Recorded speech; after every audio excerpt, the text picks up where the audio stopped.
नवोदय क्रांति में आपका स्वागत है। आइए देखते हैं नवोदय क्रांति परिवार भारत द्वारा संचालित online classes. Good morning students, sharing one more video with you. It is class 12th accountancy. Class 12th accountancy का सेकंड यूनिट है पार्टनरशिप फंडामेंटल्स और इसका फर्स्ट सेशन है जिसमें हम करेंगे कि साझेदारी क्या होता है, साझेदारी संलेख क्या होता है, साझेदारी में कौन कौन से खाते बनाए जाते हैं और किस प्रकार बनाए जाते हैं, ये हम आज के सेशन में करेंगे। पहले मैं आपको ये कहना चाहती हूँ कि हमने फर्स्ट यूनिट की जगह सेकंड यूनिट पहले क्यों लिया। फर्स्ट यूनिट जो आपके सिलेबस में है नॉट फॉर प्रॉफिट ऑर्गेनाइजेशन, उसकी जगह सेकंड यूनिट को पहले लेने का एक ही रीज़न था, वो ये था कि जो पार्टनरशिप है, साझेदारी, आपने 11th क्लास में बिजनेस स्टडीज़ में इसके बारे में पढ़ रखा है। So you can easily connect to this. So इसलिए पार्टनरशिप को, साझेदारी को मैं पहले ले रही हूँ। तो स्टार्ट करते हैं हम लोग। साझेदारी क्या होता है? साझेदारी का अर्थ सामान्य बोलचाल की भाषा में हम ये कहते हैं कि जब दो या दो से अधिक व्यक्ति मिलकर व्यवसाय करते हैं, लाभ कमाने के उद्देश्य से व्यवसाय करते हैं, तो उसे हम साझेदारी कहते हैं। भारतीय साझेदारी अधिनियम 1932 में इसकी परिभाषा दी हुई है, इंडियन पार्टनरशिप एक्ट 1932। ये परिभाषा अपने आप में साझेदारी का पूरा अर्थ बताती है। साथ ही साथ जो साझेदारी की विशेषताएं हैं वो भी इसी परिभाषा में ही है, सब निहित है। तो देखते हैं कि इंडियन पार्टनरशिप एक्ट 1932 क्या कहता है। It says partnership is the relation between two और मोर persons who agreed to share the profits of a business carried on by all or any of them acting for all। साझेदारी दो या अधिक व्यक्तियों के मध्य संबंध है जो कि आपस में लाभों को, हानियों को बांटते हैं। वो सब मिलकर व्यवसाय करते हैं, व्यवसाय को वो सभी चलाते हैं, कैरिड ऑन बाय ऑल, सभी के द्वारा चलाया जाता है, या उनमें से किसी एक के द्वारा सभी के लिए चलाया जा सकता है। यानी साझेदारी दो या अधिक व्यक्तियों के मध्य संबंध है जिन्होंने लाभ को बांटने की सहमति की है और वो व्यवसाय एक साझा व्यवसाय करते हैं जो उन सभी के द्वारा या उनमें से किसी एक के द्वारा सभी साझेदारों के लिए चलाया जाता है। अब ये जो साझेदारी की परिभाषा है, इसी में हम साझेदारी की विशेषताएं हाईलाइट कर सकते हैं। तो साझेदारी की क्या विशेषताएं हैं? साझेदारी की विशेषताएं, पहला है टू और मोर पर्सन्स, यानी दो या दो से अधिक सदस्य साझेदारी में होने चाहिए। नेक्स्ट, दो या दो से अधिक व्यक्तियों के द्वारा ही साझेदारी चलाई जाती है। एक व्यक्ति अपना साझेदार नहीं हो सकता, इसलिए साझेदारी में कम से कम दो व्यक्तियों का होना जरूरी है। नेक्स्ट वी हैव एग्रीमेंट, समझौता। साझेदारी एक समझौते पर टिकी होती है जिसमें साझेदारी की, व्यवसाय की सभी शर्तें निहित होती हैं।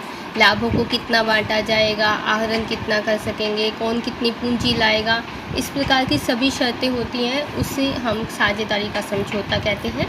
ये समझौता लिखित भी हो सकता है और मौखिक भी हो सकता है। साझेदारी का समझौता यदि लिखित होता है तो उसे पार्टनरशिप डीड कहते हैं। Next we have sharing of profits. साझेदारी में लाभ या हानि जो भी हो साझेदारों में बांटा जाता है। अनलिमिटेड लायबिलिटी, साझेदारी व्यवसाय में दायित्व असीमित होता है। असीमित दायित्व का अर्थ है कि कोई भी हानि हो तो साझेदारों को अपनी निजी संपत्ति में से पूरा करना होता है। कंपनी की तरह साझेदारी में सीमित दायित्व नहीं होता। कॉमन बिजनेस, साझेदारी की एक ये विशेषता है कि इसमें एक साझा व्यवसाय होता है जो सभी साझेदारों के द्वारा चलाया जाता है। एक कॉमन बिजनेस होता है और ये बिजनेस लॉफुल होना चाहिए, वैधानिक होना चाहिए। ऐसा नहीं होना चाहिए कि उदाहरण के लिए दो साझेदारों ने मिलकर, दो व्यक्तियों ने मिलकर ये योजना बनाई कि किसी घर में चोरी करेंगे, डाका डालेंगे और लाभों को आपस में बांटेंगे, तो वो साझेदारी व्यवसाय नहीं कहा जाएगा। साझेदारी के लिए व्यवसाय वैधानिक होना चाहिए।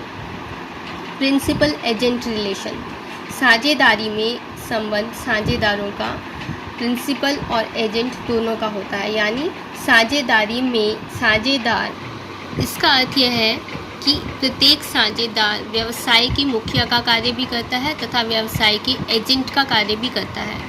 जो भी साझेदारी में कार्य किए जाते हैं सभी साझेदार उसके लिए उत्तरदायी होते हैं। चाहे वो साझेदारी व्यवसाय के किसी एक साझेदार ने यदि ऋण लिया है तो सभी साझेदार उसको भुगतान करने के लिए उत्तरदायी होंगे। यानी हर एक व्यक्ति जो साझेदारी व्यवसाय में शामिल है वो एक एजेंट का कार्य करता है और सभी उसको मानने के लिए बाध्य होते हैं। तो ये थी साझेदारी की विशेषताएं।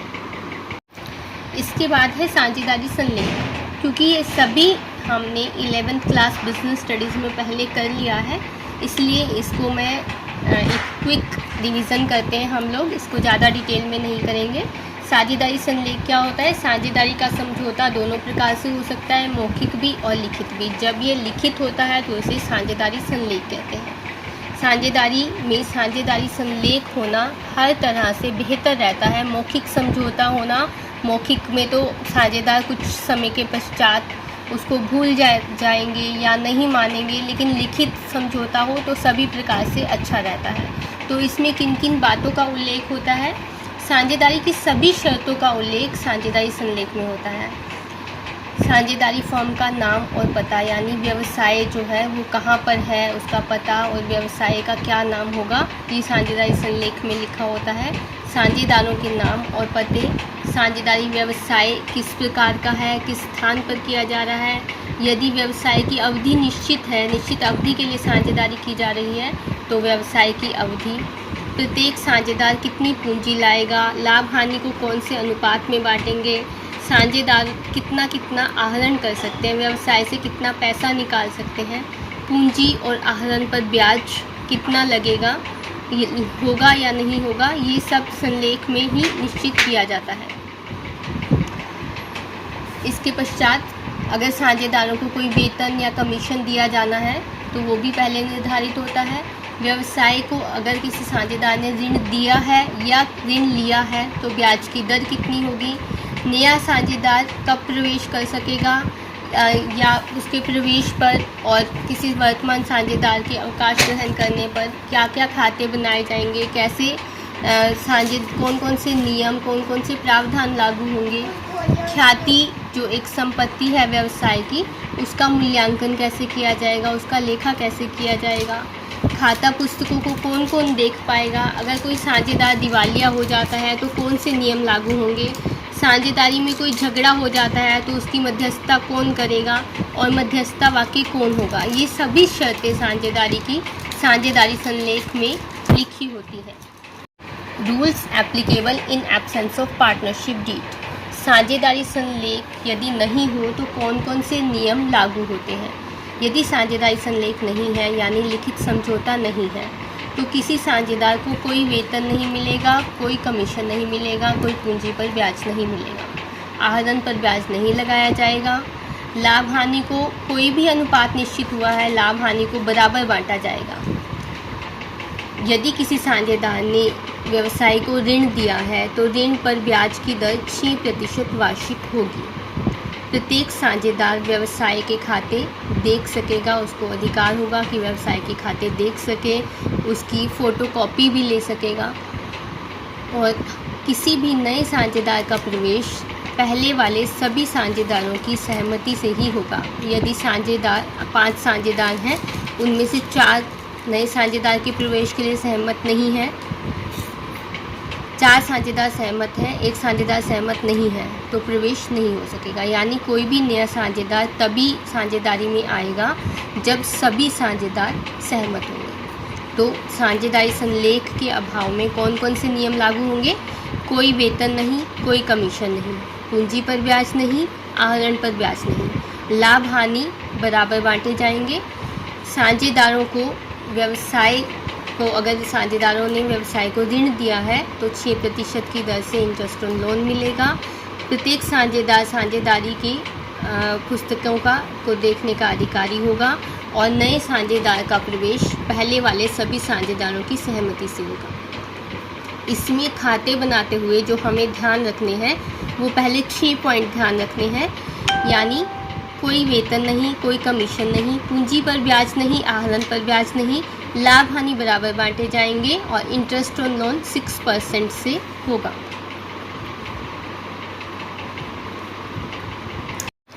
साझेदारी में बनाए जाने वाले खाते। साझेदारी में लाभ हानि नियोजन खाता बनाया जाता है, साझेदारों के पूंजी खाते बनाए जाते हैं तथा स्थिति विवरण बनाया जाता है। हमने 11th क्लास में पढ़ा था कि व्यवसाय के अंतिम खाते कौन से होते हैं। उसमें हमने किया था trading account, profit and loss account, balance sheet. तो साझेदारी में भी प्रॉफिट एंड लॉस अकाउंट, लाभ हानि खाता बनाया जाता है जिससे लाभ और हानि का पता लगाया जाता है। बैलेंस शीट बनाई जाती है, स्थिति विवरण बनाया जाता है। इनके अतिरिक्त साझेदारी में लाभ हानि नियोजन खाता और साझेदारों के पूंजी खाते भी बनाए जाते हैं। लाभ हानि नियोजन खाता एक ऐसा खाता है जो साझेदारों में लाभ या हानि को बांटने के लिए बनाया जाता है। लाभ हानि खाते से साझेदारों को ये पता चलता है कि लाभ हुआ या हानि हुई। अब जो लाभ होगा या हानि होगा उसको आपस में बांटने के लिए किस प्रकार वो आपस में बांटा जाएगा, उसके लिए लाभ हानि नियोजन खाता बनाते हैं। एप्रोप्रिएशन मीन्स डिवीज़न, नियोजन यानी उसका नियोजन करना लाभ हानि का कि उनको कैसे आपस में बांटेंगे, तो इसके लिए लाभ हानि नियोजन खाता बनाया जाता है। फिर साझेदारों के पूंजी खाते बनाए जाते हैं जिससे पता चलता है कि साझेदारों की पूंजी शुरू में कितनी थी और साझेदारों को क्या क्या साझेदारी व्यवसाय से मिला और अब साझेदारों की पूंजी का शेष क्या है। इसके लिए पूंजी खाते बनाए जाते हैं और स्थिति विवरण बनाया जाता है। पूंजी खाते फिर से 2 प्रकार के हो सकते हैं, फिक्स्ड कैपिटल अकाउंट स्थायी पूंजी खाता और फ्लक्चुएटिंग कैपिटल अकाउंट यानी परिवर्तनशील पूंजी खाता। तो ये सब हम डिटेल में करेंगे कि साझेदारी में जो खाते बनाए जाते हैं वो किस प्रकार से बनाए जाते हैं। सबसे पहले हम शुरू करते हैं लाभ हानि नियोजन खाता, profit and loss appropriation account से। लाभ हानि नियोजन खाता, profit and loss appropriation account वर्ष के अंत में बनाया जाता है। जो भी लाभ है साझेदारों का उसको साझेदारों में बांटने के लिए लाभ हानि नियोजन खाता बनाया जाता है। लाभ हानि नियोजन खाते के डेबिट और क्रेडिट में जो चीज़ें लिखी जाती हैं ये फिक्स आइटम है। जो 2 चीज़ें लाभ हानि खाते के क्रेडिट साइड में आनी है और 4 चीज़ें लाभ हानि खाते के डेबिट साइड में आनी है। तो इसको हम समझेंगे भी और इसको याद करने का भी बहुत आसान तरीका है। तो profit and loss appropriation account में ये शुरू होता है प्रॉफिट से या लॉस से। अगर प्रॉफिट है तो उसको क्रेडिट साइड में लिखा जाएगा, लॉस है तो डेबिट साइड में लिखा जाएगा। प्रॉफिट या लॉस बांटने के लिए बनाया जाता है, इसलिए शुरू होता है प्रॉफिट एंड लॉस के प्रॉफिट से या लॉस से। मेनली प्रॉफिट के केस में ही profit and loss appropriation account बनाया जाता है, लेकिन लॉस में भी बनाया जा सकता है। तो जब हम शुरू करते हैं तो क्रेडिट साइड में लिखते हैं bye profit and loss account जो भी नेट प्रॉफिट हमें मिला। उसके बाद जो व्यवसाय की को साझेदारों से मिलना है उसको हम क्रेडिट साइड में डालते हैं और जो साझेदारों को देना है उसको डेबिट साइड में डालते हैं। यानी जिससे लाभ बढ़ेगा उसको क्रेडिट साइड में, जिससे लाभ कम होगा उसको डेबिट साइड में। अब क्रेडिट साइड में जो इंटरेस्ट ऑन ड्राइंग्स है खाली यही लिखा गया है क्योंकि साझेदार जो आहरण पर ब्याज होगा साझेदार व्यवसाय को देंगे, यानी इससे लाभ बढ़ जाएंगे। तो इसलिए क्रेडिट साइड में हम लिखते हैं bye interest on drawings. Debit side में जो भी साझेदारों को भुगतान किया जा रहा है, वेतन का, कमीशन का, पूंजी पर ब्याज का भुगतान किया जा रहा है तो इससे लाभ कम होंगे, इसलिए इसको हम डेबिट साइड पे लिखते हैं। तो डेबिट साइड पे आ जाएगा to interest on capital, to salary, to commission. कई बार व्यवसाय में साझेदारों ने मिलकर ये भी योजना बना लेते हैं, ये निश्चित कर लेते हैं कि लाभ जो है वो पूरा बांटा नहीं जाएगा, लाभ का कुछ भाग संचय में रखा जाएगा। तो जो संचय है, रिजर्व्स है, उसको भी डेबिट साइड में लिखा जाएगा। तो ये 4 चीज़ें डेबिट साइड पे आती हैं, interest on capital, salary, commission, transfer to reserve. फिर जो बाकी प्रॉफिट बचेगा उसको साझेदारों में बांट दिया जाएगा। मान लिया कि ये जो फॉर्मेट बनाया है मैंने, इसमें एग्जांपल लिया है कि 3 साझेदार हैं ABC, तो तीनों का जो लाभ हानि नियोजन खाता साझेदारी का बनेगा, इसमें मैंने 3 पार्टनर्स लिए। इंटरेस्ट ऑन ड्राइंग्स तीनों से आ गया ABC, इसी तरह इंटरेस्ट ऑन कैपिटल भी तीनों साझेदारों को दे दिया, A को, B को और C को। इसके बाद जो लाभ बचा वो लास्ट में मैंने लिखा है to profit transfer to A's capital account, B's capital account, C's capital account. जो अंत में लाभ होता है वो तीनों साझेदारों के पूंजी खाते में हस्तांतरित कर दिया जाता है। यानी हमने लाभ हानि नियोजन खाते को शुरू करना है क्रेडिट साइड में bye profit and loss account, net profit से इसको शुरू करना है। Interest on drawings credit side पे लिखनी है। डेबिट साइड में इंटरेस्ट ऑन कैपिटल, सैलरी और कमीशन लिखना है। रिज़र्व में अगर ट्रांसफ़र किया तो टू रिज़र्व आएगा, और फिर जो बाकी लाभ होगा यानी क्रेडिट साइड के टोटल में से डेबिट साइड का टोटल लेस कर देंगे, जो बाकी लाभ आएगा वो साझेदारों में बढ़ जाएगा to profit transfer to partners capital. और जो भी साझेदार होंगे XYZ, ABC, PQ, जो भी साझेदार हैं उनमें लाभ हानि को बांट दिया जाएगा। एक एग्जाम्पल लेते हैं हम। Amit and Sumit are partners sharing profits and losses in ratio of 2:1। Amit Sumit जो साझेदार हैं लाभ हानि को 2:1 में बांटते हैं।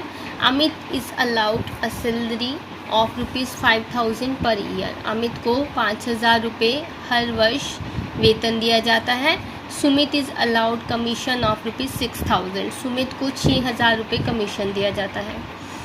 इंटरेस्ट ऑन कैपिटल जो पूंजी पर ब्याज निश्चित हुआ वो है 10% वार्षिक, और जो इंटरेस्ट ऑन ड्राइंग्स है आहरण पर ब्याज निश्चित हुआ वो है 20% वार्षिक।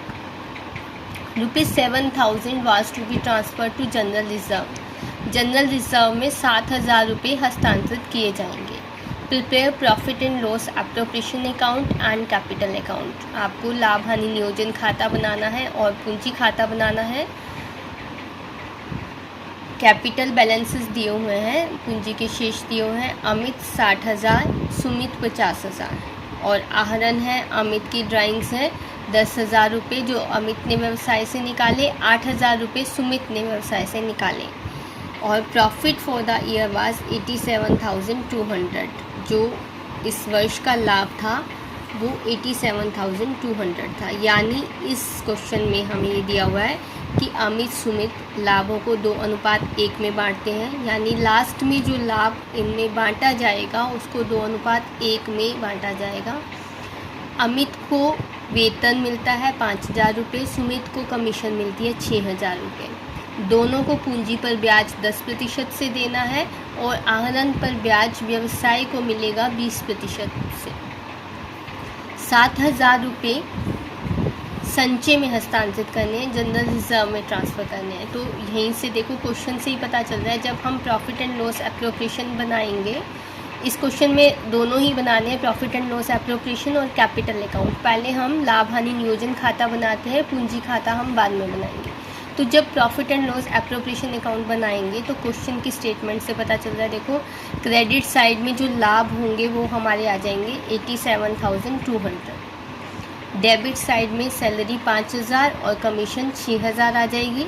इंटरेस्ट ऑन कैपिटल पूंजी पर ब्याज हमें निकालना है, कितना आएगा, और आहरण पर ब्याज भी हमें निकालना है। तो पूंजी पर ब्याज और आहरण पर ब्याज कैसे निकालेंगे?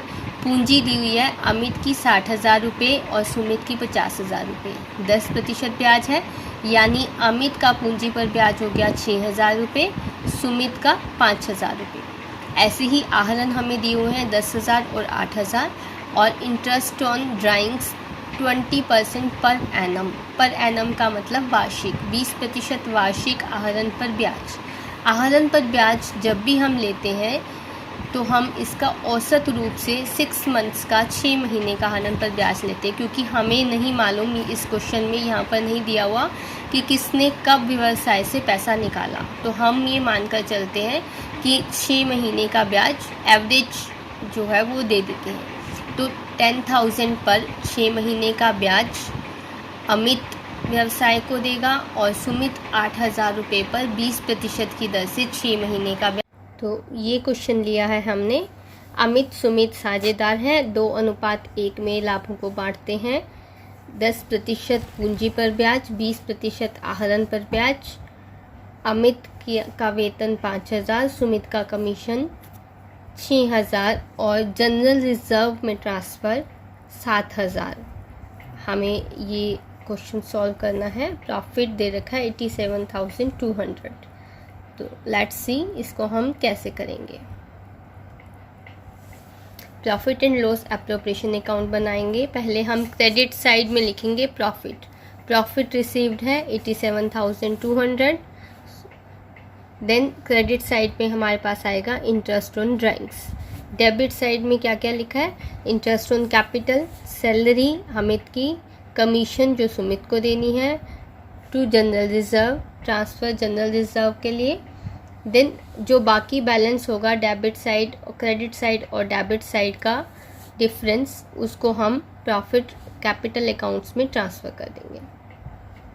सो स्टार्ट करते हैं। Profit and loss, profit for the year was given 87,200। तो हमने क्रेडिट साइड में 87,200 लिख दिया। अब इंटरेस्ट ऑन ड्राइंग्स और आना है क्रेडिट साइड में। तो इंटरेस्ट ऑन ड्राइंग्स कितना निकालेंगे हम, जो हमें अमाउंट दिया हुआ है 10,000 और 8,000 अलग अलग ड्राइंग्स हैं, उस पर 20% से यानी 20/100 और 6 मंथ्स का इंटरेस्ट इंटू 6/12। तो अमित का इंटरेस्ट ऑन ड्राइंग्स निकलेगा 10,000 गुना 20/100 गुना 6/12 1,000 रुपये। और सुमित का निकलेगा 8,000 गुना 20/100 गुना 6/12 800 रुपये। तो ये हमने इंटरेस्ट ऑन ड्राइंग्स लिख दिया। अमित का 1,000, सुमित का 800, टोटल 1,800। और क्रेडिट साइड का टोटल आ गया 89,000। डेबिट साइड में पहले हमने लिया interest on capital. Interest on capital given है, ए की कैपिटल है 60,000, 10% इंटरेस्ट 6,000 हो जाएगा। बी की कैपिटल है 50,000, 10% से 5,000। तो to interest on capital Amit का 6,000, सुमित का 5,000 और total interest on capital 11,000। Salary question में गिवन था, अमित को सैलरी देनी है 5,000, सुमित को कमीशन देनी है 6,000 और जनरल रिजर्व में ट्रांसफ़र करना है 7,000। तो ये सभी भी डेबिट साइड में आ जाएंगे। अब क्रेडिट साइड का टोटल आया 89,000। डेबिट साइड में हमने लिखा interest on capital, salary, commission, general reserve, इन चारों का टोटल आ रहा है 11 + 5 16 + 6 22 + 7 29,000। तो दोनों साइड का डिफरेंस हो गया 60,000 60,000। ये 60,000 प्रॉफिट ट्रांसफ़र कर देंगे 2:1 के रेशो में, यानी 2:1 के अनुपात में। तो अमित का शेयर हो जाएगा 2/3 और सुमित का शेयर हो जाएगा 1/3, यानी 60,000 प्रॉफिट अमित और सुमित में बांटेंगे 40,000 और 20,000। तो इस तरह से हम बनाएंगे profit and loss appropriation account. एक बार फिर से देख लेते हैं। Profit and loss appropriation account, credit side में क्या क्या आएगा, by profit and loss, by interest on drawings. Debit side में क्या क्या आएगा, to interest on capital, to salary, to commission, to general reserve, और बाकी प्रॉफिट हम पार्टनर्स की कैपिटल में ट्रांसफ़र कर देंगे।